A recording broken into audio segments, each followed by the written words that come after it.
Hello, I'm the Nostalgia Critic. I remember it so you don't have to. We got two films to review today, kids. The goofy 1980s classics Short Circuit and Short Circuit 2. A strange couple of films about an annoying robot, an obnoxious actor, and a racist stereotype. We got a lot of movie to review and little time to do it in. So, let's just skip the intros and dive right in. Alright, no time wasting, let's just start. The movie is about robots, so it starts off with robots being made. And there's one in particular who we'll be focusing on, number 5. Or as it's technically known, Saint Number 5. I didn't know Number 5 was a Catholic. Do you believe in the transubstantiation of the Eucharist? So we see a bunch of these Saint robots as they practice blowing shit up during a military training demonstration. Huh, must be a Pinto. Introducing your host, Dr. Howard Marner. I want you to meet Strategic Artificially Intelligent Nuclear Transport, or SAINT as we call it. Seek oil! It turns out these machines are built by Nova, as they look forward to having all their robots destroy evildoers, annihilate their enemies, and serve gin and tonics. Your cocktail, Dr. Marner. Thank you, number 2. May I destroy you now? No, number 2, we discussed this.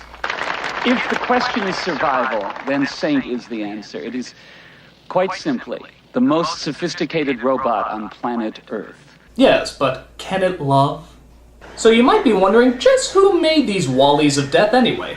Well, one of them appears to be a white guy playing an Indian guy named Ben. Come on, hurry up, they're waiting for you. Well, the last time I am seeing him, he's busy vomiting, sir. Well, I have to go to the jack, so we wait for me. This would be incredibly racist if they didn't have an Indian guy playing that role. Oh wait, they don't, it's a white guy, so yeah, that's incredibly racist. And the other inventor is Newton, played by America's first human representation of blandness, Steve Gutenberg. He spends most of his time creating technical achievements that could revolutionize the world of machines. Like, look, this one can give the finger! Now what do they need me for? To tell them each robot costs $11 million and it kills people? Ben, a child of 4 can tell them that. That is why they are needing you. Now come on, hurry up. Just one dance. Isn't that cute? I almost leave an impression on you! So as we can see from this public relations get-together, robots are mostly used for killing and stupid things. Please stop this constant spinning. It is an embarrassment to my talents. The only way to secure the peace, Senator, as I'm sure you know, I will destroy you all. we can parachute. But it turns out Gutenberg isn't satisfied with how his machines are being used. Dr. Crosby has designed a weapon that will keep our world safe for all time. Howard, what's so safe about blowing people up? Now creating a machine that can give you the finger, that's inspired. So as the robots are being packed up, one of them, number 5, happens to be struck by lightning, which accidentally results in getting him a soul. Same thing happened to my microwave last week. Now he won't shut the fuck up. You shut up! You shut up! So number 5 escapes Nova and starts roaming the outside world. Wow, so many beautiful things to kill. So Gutenberg and Apu are told to locate the wandering robot. It is outside the fence! Oh, and that is not the worst of it, Dr. Marner. Don't tell me its laser is still armed. Bimbo. You get it? He says things wrong. It's charming! So the military are called in, led by that asshole from Police Academy, as they try to hunt down number 5. But they don't seem to do a very good job of it. Hey, what do you think you're doing? Tell my toaster I love her!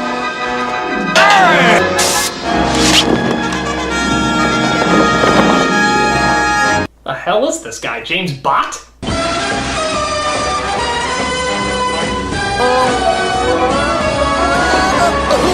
So he lands on top of a van that belongs to a young woman named Stephanie, who apparently is having some relationship problems. To tell you the truth, I thought that maybe we could patch things up. I figured you owe me some money, so I'm just here to collect. I owe you! That's right. I supported you! Look, I'm sorry I stole your hairstyle, okay? Can't we just talk it over?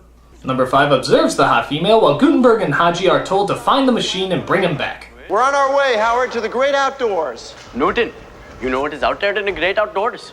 Girls. With brassieres and legs. You have a working knowledge of girls? No, but I read about them. So this is how Nova declares war on the world, huh? By releasing these guys. Actually, this should have been switched around. Steve Gutenberg and the Indian guy are the creations that should have escaped, and a robot is sent out to bring them back. But oh well, you make do with what you got. So Stephanie comes across number 5, who she mistakes for an alien, and brings him inside. Malfunction. Need input. Input. All right, right. You got it. Okay. This is a house. We live within it, inside it. We have a floor, see? And Good. we have the opposite of a floor, which is a ceiling. This is gonna be a long movie, isn't it? And music. And look at this. This is a plan. Your taste in kitsch is terrible. Input. I'm giving you great input. More input. More input. Input. More input. I have an addiction! Input! So he searches around the house for more input, but begins to become a little grating for dear Stephanie. Pasta. Semolina. Spaghetti. You know, why don't you just anal probe me and get it over with? But while showing him outside, Stephanie makes an incredible discovery. Saint Prototype number 5. Nova Robotics, Damon Washington, you're a robot? Adore! God, I'm so stupid. Stupid. Foolish. Gullible. Doltish. Dumbbell. Lame Shut brain. Shut up. Silence. Hushed. Sit on it. Dialogue, force, contrived, annoying, make, stop, please. So she calls Nova and lets them know that she has the robot. But that doesn't stop them from still having a few tender moments together. Listen, I just called Nova and they're coming out to get you. They're gonna give you a tune-up. Tune up. No, take you apart, find out which screw is loose. Disassemble. Jump. Oh, that's great, okay. Grasshopper disassemble. Reassemble. Huh? Reassemble. Reassemble, resurrect, Necronomicon ex mortis. I can't reassemble him. You squashed him. He's dead. Dead? He suddenly comes to the conclusion what disassemble means. Squash. Dead. Disassemble. Dead. Disassemble. Dead! Hey, slow down! Hey! Excuse me, Stephanie, just having a freak out. So he drives off in the car as Stephanie desperately tries to calm him down. My side over here, quickly! The right! The right! Crash! Road rage! Vehicular manslaughter! Disassemble the world! So after they finally stop the car, number 5 and Stephanie come to a stunning revelation. Talk about a malfunction. Not malfunction, Stephanie. Number 5 is alive. It's alive! It's alive! It's alive! So Gutenberg and Papadam arrive at the scene as they are shocked to discover that number 5 was driving the whole time. Well, there's no way my robot could have driven. Are you calling me a liar? No, but maybe you have amnesia. I'm funny! Really! So they decide to bring the robot out and let him explain that he really is, in fact, alive. Okay, now, you just tell them what you told me. Number 5, not just robot. No. There it is! Hey, you're upstaging my big cinematic moment. Academy Award-winning performance. Lost! Damn it, stop! Hold your fire! Hold your fire! I cut all its power. You can load it on the truck now. What the hell is the matter with you, you four-eyed idiot? Here we're trying to blow shit up and you come in trying to do sensible things. So they load him onto the truck and reassure Stephanie that they will never see them again. Bye-bye, goofy woman. I enjoyed repeatedly throwing you to the ground. Yikes.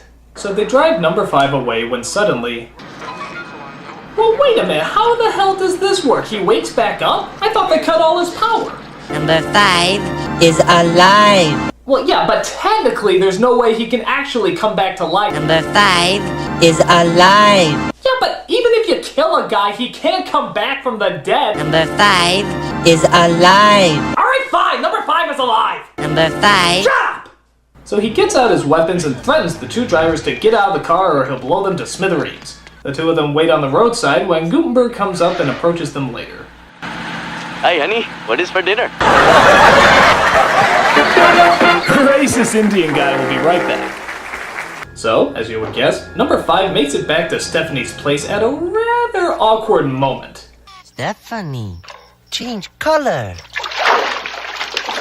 Boobies, gazungas, jugs, knockers, meat baskets. But I know it's not safe for you here, so go on, get out of here. Go on. Lonely. Bum. Number 5, please. If I went to jail, who would take care of my animals? What are you doing? A can of soup. A meal in itself.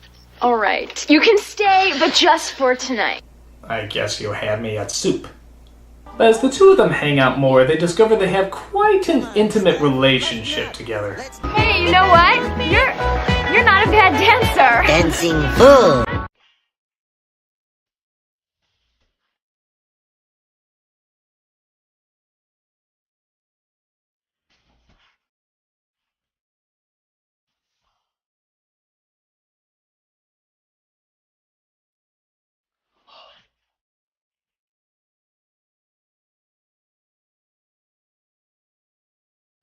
He's like a mix between a vibrator and a man who can't get me pregnant. This is every woman's dream come true! So Stephanie agrees to talk with Gutenberg at a safe location as long as he comes alone with no military. Number 5 comes with, but unfortunately more Saint robots have been sent out to destroy him. Stay where you are. Number 5. Wow, what great military design! They can destroy trucks, jeeps, tanks, but when it comes to mud, that's when they all fall apart. Oh yeah, and rocks. Mud and rocks. That seems to be the only weaknesses of these super destructive killing machines. Fire. How can they keep missing? Were there different companies that built these pieces of shit? Hi, I'm a Mac. And I'm a PC. I can't do crap. That whaps you up, you wascally robot. I have plenty more in my lame impressions file. So he bursts into the bar and takes Stephanie away, running from the evil military. Come, Stephanie. We be jammin'. So just keep on trucking. Who's the boss? I pity the food. Scotty, you set me up! Crosby, I'm telling you right now, this little fart of a robot is beginning to give me the red ass. Don't make me chew my own teeth! So Stephanie tries one more time to reason with Gutenberg that number 5 is alive by meeting him in the desert. He tries to think about how he can logically prove that he's a living being by telling, what else? A joke. There's a priest, a minister, and a rabbi. They're out playing golf, and they're trying to decide how much to give to charity. It's a trick. Nothing Gutenberg says is funny. Whatever God wants, he keeps. Oh, I get it. Aw, he's learned the art of humoring people. It's really true. Spontaneous emotional response. Well, it can't flick people off, but I'm still impressed. I am alive, yes? Yes. So they realize number 5 is alive, they have themselves a kiss, even though they barely know each other, and they all live happily ever after. Oh yeah, except for the military that blows them up.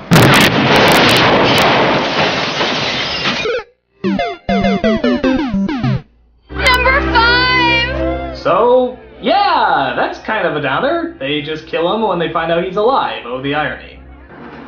But wait a second. Hi, honey, I'm home. Number 5? What? He made a duplicate of himself from all these spare parts. Surprise! Twist ending! Improbable plot point! Deus ex machina! So they all ride off to live in the acres of Montana, and then they finally live happily ever after. That is until Short Circuit 2. Unless it's titled Judgment Day, I really don't care. So in the sequel, we're fortunate enough to be spared the eternal blandness of a Gutenberg performance, but we're still lucky enough to get... Oh, you little rascal. Oh, God. This is a highly sophisticated robot for 1995. Oh, the Indian guy is now selling goods on the street. That isn't racist at all. So it turns out Ben is the hero of this version, God help us, as the idea head of a toy company sees his little robots and offers him money to make more. We could go maybe, 50 apiece? Oh no, I'm only charging $19.95 a day to rent. I'm making a deal with con artists on the street. This can't possibly go wrong. So he teams up with another street merchant named Fred, played by Michael McKean, as he actually manages to get a factory to manufacture all the toys. However, construction does not go well. Destroy all humans. Yeah, I want to cuddle that. On top of that, there's also bank robbers who plan to dig under the factory to steal some valuable jewels. So they politely ask our two heroes to leave.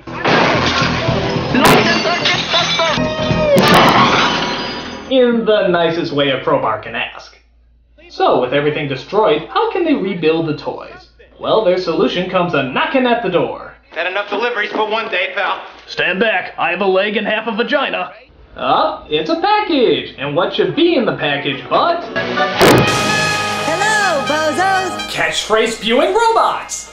But wait, what the hell is he doing there anyway? Oh, listen. Dear Ben, we decided that the only way we could help was to send number 5. He can build your toy robot. But you know how crazy he is for input, so please keep an eye on him. Good luck. Love, Stephanie and Newton. Oh, come on. If you're gonna do that, you might as well tell them the real reason that he's there and they're not. Dear Benjamin, we're too busy and expensive to be in your spin-off. Steve is making a movie with a dog and a dolphin, and I'm starting a lackluster TV career. So we sent you this robot. Please make a movie about him. Bye. Unacceptable. So of course, number 5, or Johnny 5 as he wants to be called now, goes to work. How does he do building toys? You be the judge. I can't help it. I'm in a panic. I'm frantic. And I'm manic. This scene will look great in the trailer. So even though 5 is happy to see Ben again, he can't help but feel like he's not one of the crowd. Hischer is a ventriloquist dummy. He isn't alive. I'm alive. I'm a human being like you. Hischer is made of paper mache and wood, and except for pretend, Hischer doesn't have feelings. I have feelings. Wow, Mr. Rogers is an asshole. So Johnny 5 gets restless and starts roaming the city. And if you thought the Indian guy was a horrible racist stereotype, just wait till you see this. Los locos kick your ass! Los locos kick your face! Los locos kick your balls into outer space! It's the Dominican, Cuban, Mexican gang. And you better watch out, for they have nunchucks. Oh, a fellow chucker, eh? So through some slang bag talk, Los Loco tricks Johnny 5 into stealing about a dozen car radios. Yeah, Johnny 5 is an outlaw now. Fuck that, man. Where my strap? Fuck that shit, man. Meanwhile, back at the factory, Ben is not very happy that Fred let Johnny out. You lost number Johnny 5? Hold it. Now you stop fucking up, you unproperly. Whoa, did he just say fucking? Now you stop fucking up, you unproperly. Dude, Ben, watch the potty mouth. It's a PG, man. You cocksucking shit whore. I ought to knock your fucking ass back to Laverne and Shirley, you dick-sucking fucktard. I found this machine across the street. But luckily, Johnny 5 comes back. And just in time, too. As it turns out, those goons are back to try and destroy the factory. Why are you angry? Why try to disassemble Johnny 5? Bad humans. Oh my god, the droid is cracked! And you will know my name is the Lord when I lay my vengeance upon thee. I can't believe we just got our asses kicked by Robbie the robot. So, seeing a business opportunity, Fred actually tries to sell Johnny 5. But Johnny's confused at just what exactly is going on. But they cannot purchase me, cannot. I am alive. I am endowed by my creator with certain inalienable rights. What the hell? That's like the most accident-prone robot I've ever seen. It's like, hey Johnny 5, you want to take out the garbage? Geez, I didn't know that was gonna happen. No. This does not happen. A metal war machine cannot be supported by a hang glider. In what alternate universe is that possible? Huh, I guess they didn't have enough money to show me land. Oh well, time to get into more shenanigans. So Johnny dresses up like a mechanical flasher and continues to wander the city. He then comes across a... Oh, no. Movie, don't go here. But I'm different. I'm a... No, you're not. Now, no matter what you may have done, you are as deserving as anyone else. I mean, it's not like you're a mechanical robot or anything. Have questions, need answers. Fine, then come to confess it yourself. Don't send the machine. Now out, get out.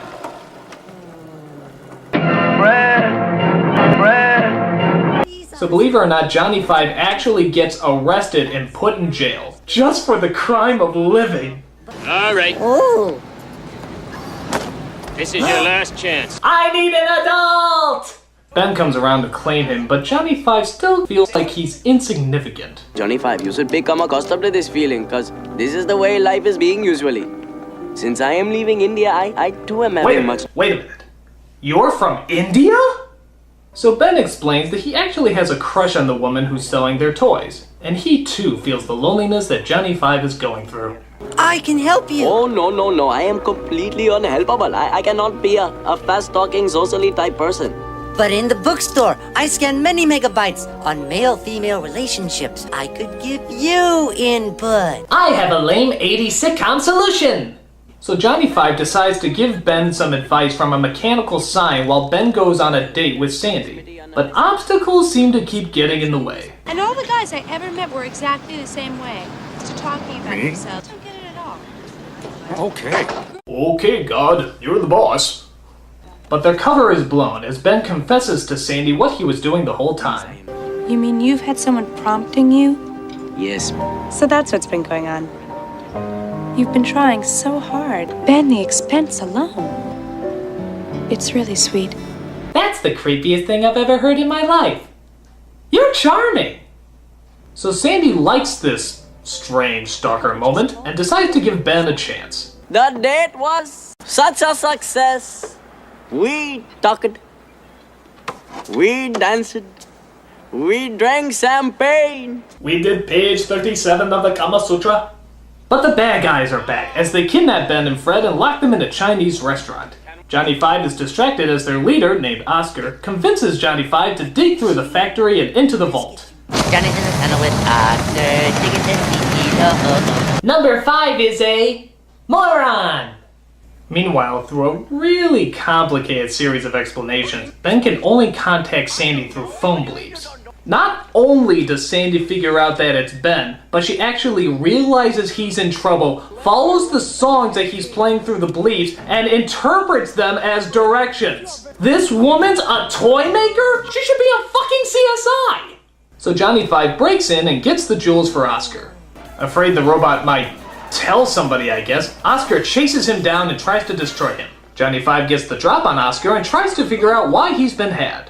Oscar, enlighten me. Why try to disassemble Johnny Five? Dude! Not just machine. Oh, shit! They're making him bleed? Not disassemble. I'm alive.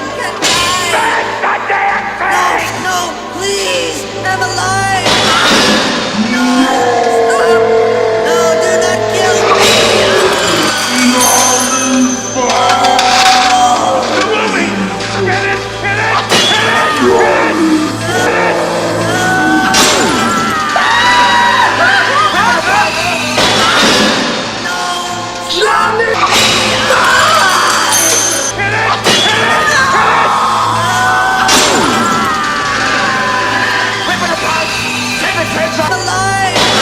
Leave him alone! You animals! He's already dead! So after that fatal blow to your childhood memory, we see Sandy rescue the guys but then ironically get caught again by the police. Fred manages to escape and goes looking for Johnny Five. Oh, what? He's gonna be like all busted up or something? Is he gonna be limping or talking funny or...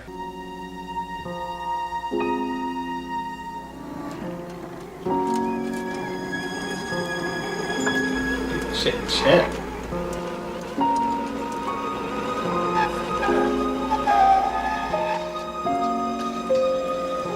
When did this get so freaking sad? This isn't Angela's ashes, it's fucking Short Circuit! Get a sense of humor! What did they do to you?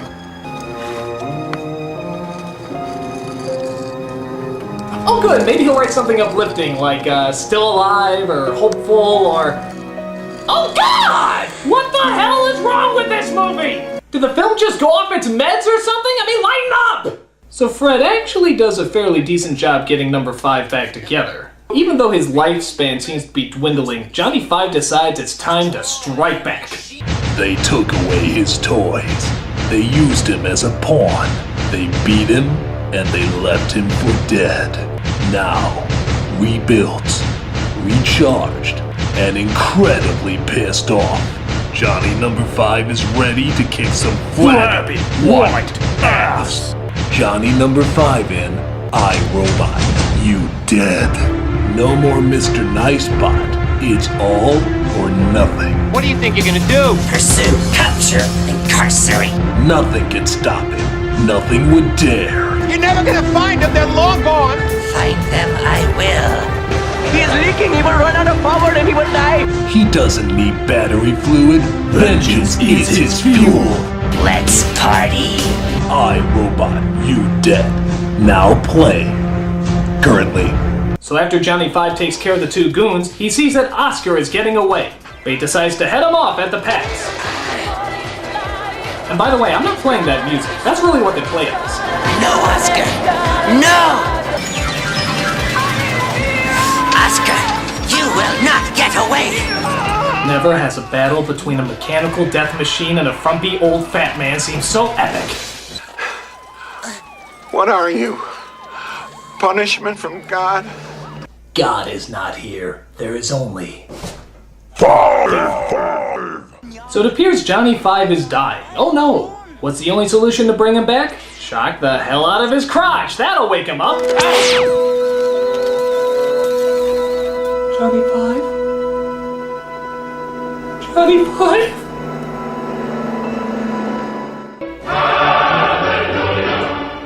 So not only is Johnny Five brought back to life, but he's given a new golden C-3PO suit and actually sworn in as an American citizen. That's quite a stretch, movie. Mr.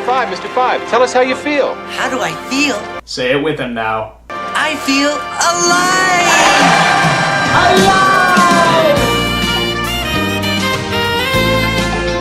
And that's Short Circuit 1 and 2. Phew, what a rush. So, how do these movies hold up? Well, I have to be honest. While they are technically bad movies, I do have to admit I actually do kind of enjoy them. Johnny Five is actually kind of likable, and even Ben, for as racist as he is actually kind of likable too. It's a guilty pleasure to say the least. It's silly, but it's an enjoyable kind of silly. Now if you'll excuse me, I still have some issues to settle with my microwave leaving the lights on last night. It was your turn, Dick Munch. Don't start with me! I'm the Nostalgia Critic, I remember it, so you don't have to. Remember how full of shit you are? Oh, you know what? Give me a reason! Give me a reason!